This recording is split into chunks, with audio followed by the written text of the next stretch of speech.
নমস্কার, আমি সঙ্গীতা। আজ দুপুরে কি রান্না করছি চলুন আপনাদের দেখাই। প্রথমে আমি কাঁকরোল ভাজা করব।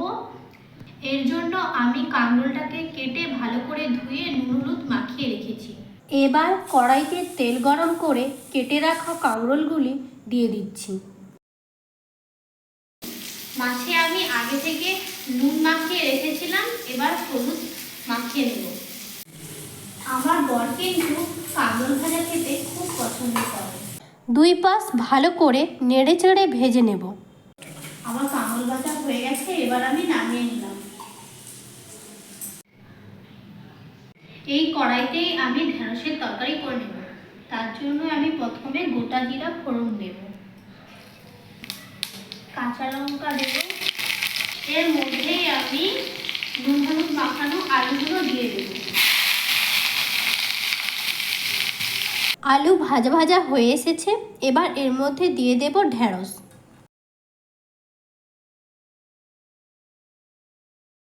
ঢেঁড়স ও ভালো করে ভাজা হয়ে গেছে, এবার দিয়ে দেব পেঁয়াজ কুচি ও টমেটো কুচি। এরপর আমি অল্প হলুদ গুঁড়ো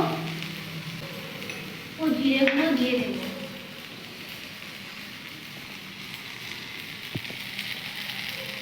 দিয়ে দিচ্ছি অল্প একটু জল, দিয়ে দেব স্বাদ মতো লবণ। এবার নেড়ে চেড়ে 5-7 মিনিট রান্না করতে হবে।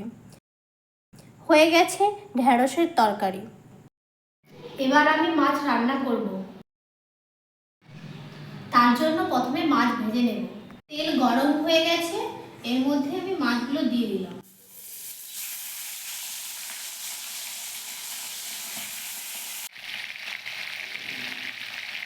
মাছগুলি এক পাশ ভাজা হয়ে গেছে, এবার উল্টিয়ে অন্য পাশটি ভেজে নেব। আপনারা কে কে পমফ্রেট মাছ খেতে ভালোবাসেন আমাকে কমেন্ট করে জানাবেন। আমরা বাড়িতে দুজন থাকি, তার জন্য রান্না বান্নাগুলো অল্প করে করা হয়। উল্টো পিঠটাও হয়ে গেছে, এবার আমি নামিয়ে নেব।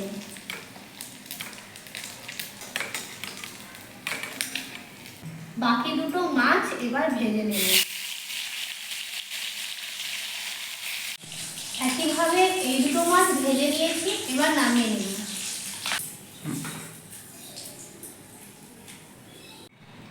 এই তেলে গোটা জিরে ও কাঁচা লঙ্কা ফোড়ন দিয়ে দিলাম।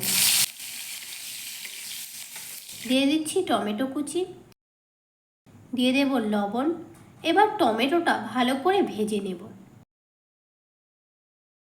আমি কিন্তু বিয়ের আগে খুব একটা রান্না বান্না করিনি। বিয়ের পর কলকাতাতে এসে ধীরে ধীরে রান্না করা শিখেছি।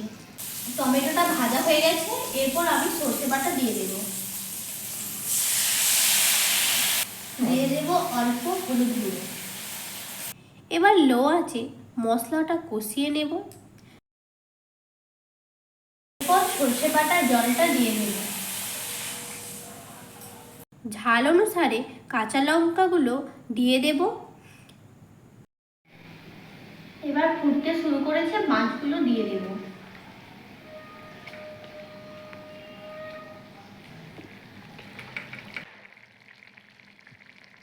পাঁচ মিনিটের মতো রান্না করে নেব।